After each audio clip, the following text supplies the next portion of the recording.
sirba haara hojjechaa jira ndom video isaa amma gadhiisuu fi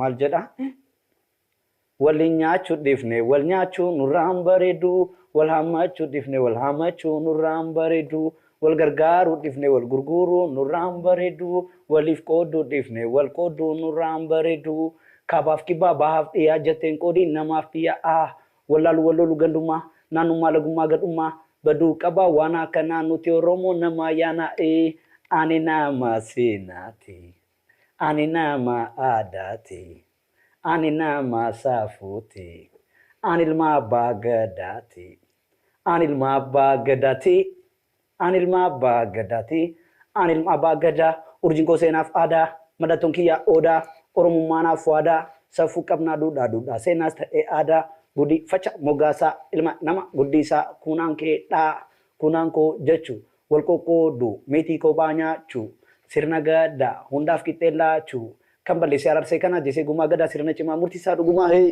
filisummaa baadiyyaa galaala falooni oromiyaa tiyyaa naamisoo miree jedha. Waa baay'ee bareeda. Tokkoffaadha baay'ee. So yeroo gabaabaa keessatti uummata bira hin gaa. Yaada koos maalis.